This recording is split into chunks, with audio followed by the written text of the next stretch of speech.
Hi, Simon here from HobbyKing.com. Now, if you hadn't known, the FAI recently had their first Drone World Championships in Shenzhen, China. It was represented by 127 pilots across 34 countries. Now today I have with me the winner, 15-year-old Rudi Browning and his father Guy.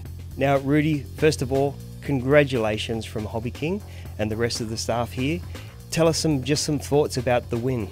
I'm so happy. I still can't believe it. Still pinching myself.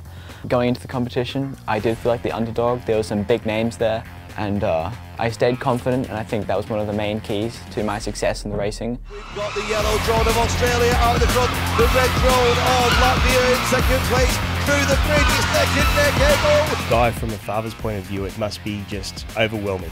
My feet haven't touched the ground. It was, the race is over very quickly, and suddenly the realisation that he's now the world champion, I stood there quite stunned. Out to the end of the second lap from the Australian for the 2018 championship. He's going to take it, ladies and gentlemen, Australia. So what you're holding in front of us is the World Championship winning quad. Can you tell us a little bit about it?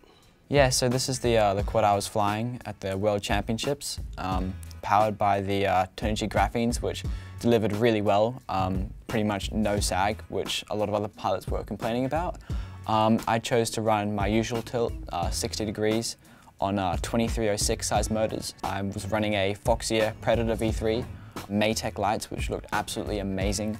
I was also running Flight 1, the Bolt 32 4-in-1 ESC, as well as the Revolt OSD. I really enjoy the firmware, it's just super easy to use, and it just works well.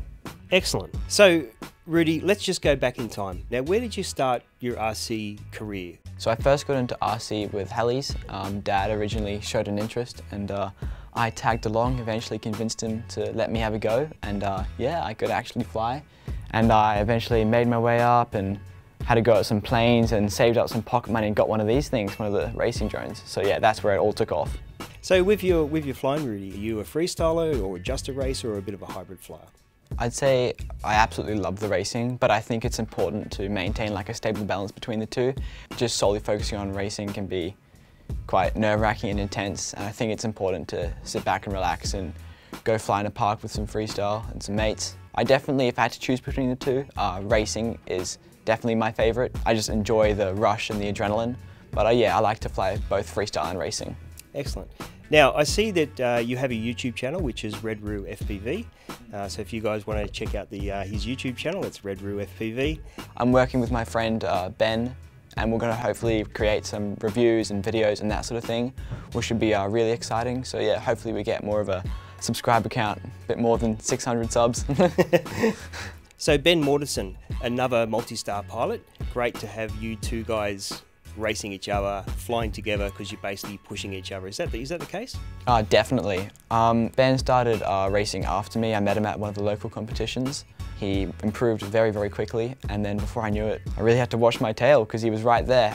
Now he's really fast and did really well in China. So yeah, it's really great training together because he pushes me and I push him. And I think that definitely helps with getting faster in almost like a race environment. So yeah, it's great practice and I'm very grateful. So obviously being part of the team, it's not just about racing. Obviously we send you some products to test. Do you find that sort of side of the whole industry very interesting? Yeah, I mean, it's super exciting to see what you guys can come up with and how we can help improve and fine-tune various products. There's a lot of stuff that's released and it can be pretty incredible and really change the way that we approach the racing and the way we do it. So yeah, I really enjoy testing, and yeah, I can't wait to see what we can come up with in the future. Now, when you go out flying or you're building a new quad, do you spend a lot of time in the tune, or you just get a base set up and just work slowly up to a really good tune from there? In the actual building of drones, I find that I'm very meticulous. If it's clean, it's reliable, and I don't want to be having any issues in a competition where a wire unsoldered itself or something like that. As far as tuning goes, I don't find that I do much. Most of the tunes that I run on Flight 1 are default and they fly absolutely amazing. When I'm training, I prefer to fly less batteries but more often, because when I go out and fly 20 packs, I go through mood swings and I just sort of stop enjoying it. So I like going out with 10 batteries at a park and just flying as hard as I can. That's what I love. So now we're at the stage where you've gone over to Shenzhen for the World Championships. Can you tell us a little bit about the build-up and the few days before? So yeah, it was a really insane and exciting 4 days of racing. 7 hours sleep every night and the racing for 12 hours a day, only flying 2 batteries within those 12 hours most of the time.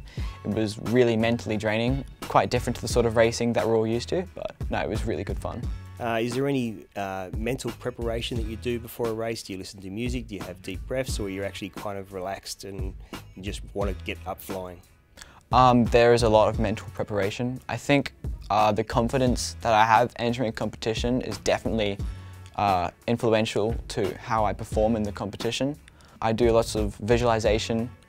I also, not so much music, but when I'm sitting at the start blocks, I like breathe in, hold for 3 seconds, and then exhale. And I think that really calms me down, especially when you're at a final where you've got the commentator and 150 pilots all watching and cheering, and yeah, it's a very insane environment, but yeah, that's the steps I take to ensure that I do as best as I can.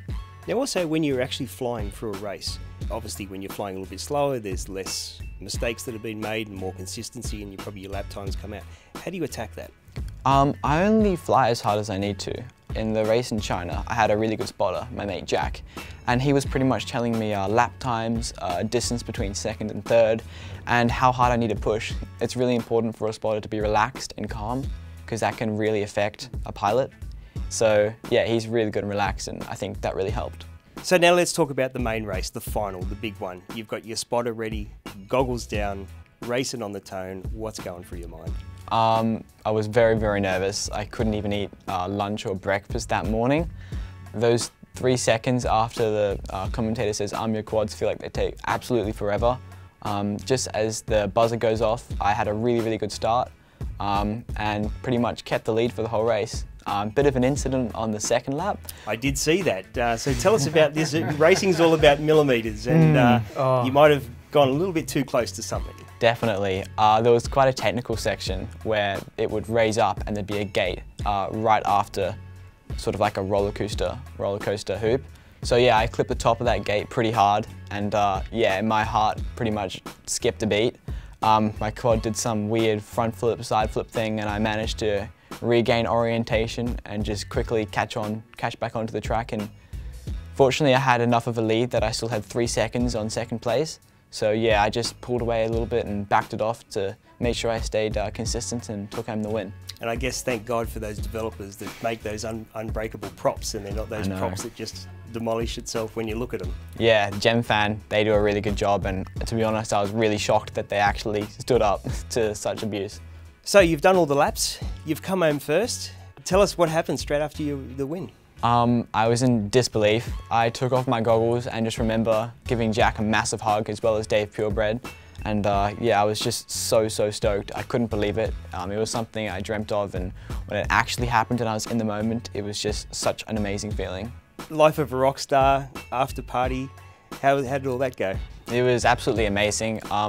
Pretty much the entry to all the finals, we had to walk through a big gate with smoke coming out of it, and I thought it'd be quite cool if I did a few little dances on the way through the gate, and I became pretty renowned for that. So I went up on the stage and was asked to do a few of the dances, which went down pretty well. So yeah, it was such an amazing night. It was awesome.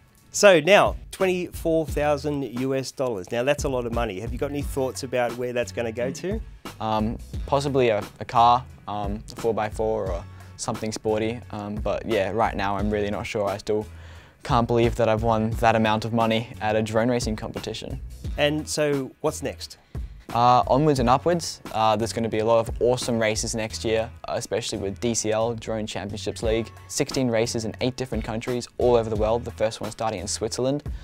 Yeah, a lot of exciting stuff to come, and I'm very grateful for HobbyKing support, giving Ben and I the ability to do our absolute best, making sure we have the right equipment and the right batteries to get us across the line in first place. Now, I also got some messages from the rest of the MultiStar pilots, and they were so happy for you to win. And again, congratulations for the World Championships win. Thank you very much. Yeah, thanks, Simon. Now that's all I have for today. I hope you enjoyed this video, and until next time, see you later.